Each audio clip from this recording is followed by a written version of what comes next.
এখন সমাজে হক কথা যিনি বলছেন তাকে কোল ঠেসা করে দেওয়ার চেষ্টা হচ্ছে। বলবো না বলবো, পীরজাদা নওশাদ সিদ্দিকী ভাইজান, আব্বাস ভাইজান তিনি বলছেন। আর তাদেরকে কোল ঠেসা করার জন্য কিছু মোল্লা মুনি সাহেব একদম পাগড়ি বেঁধে তাই লেগেছে। এই কথা বলছেন না কেন? তাহলে কার অনুসরণ করবেন? কথা বলছেন না। নেতা নেতা দাদা দিদি মসজিদের জমি দখল করে নিচ্ছে, আন্দোলন করলে আমি হব বড় শত্রু। তার মানে ঈদগাহ আমি দখল করে নিচ্ছে, আন্দোলন করা যাবে না। ওয়াকফ বিলের বিরুদ্ধে আন্দোলন করা যাবে না।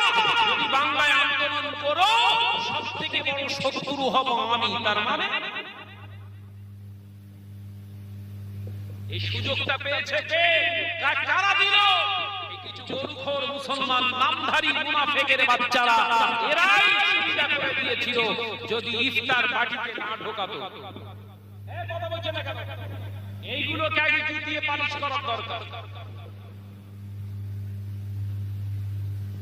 সারাদিন রোজা রাখবেন, এই আপনারা বুঝছেন না তো?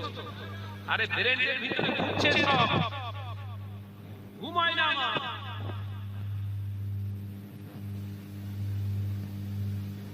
14 ঘন্টা 13 ঘন্টা রোজা রাখলি তুই, আর তোর ইফতারের মজলিসেও পেচ্ছাপ ফিরে পানি দেয় না। তোরে আগে জবাই করার দরকার। এই কথা বলছেন না কেন? সেই মনে আছে শুরুতেই বলেছিলাম প্রতিবেশী ভাই বানিয়েছে বলে বানিয়ে ফেলেছে কি আমরা ভাই ভাই। কথা ব্যাখ্যা উল্টো হচ্ছে না তো? নবী বলেছিলেন প্রতিবেশী ভাই, আরে বানিয়েছে কি ভাই ভাই।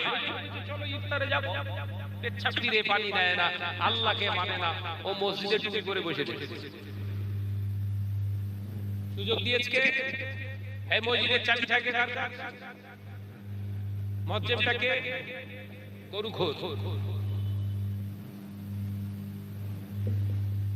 এখনো বোঝাতে হবে মুসলমান, সাবধান হন, সাবধান হন। ময়দানে এখন সমাজে হক কথা যিনি বলছেন তাকে কোল ঠেসা করে দেওয়ার চেষ্টা হচ্ছে।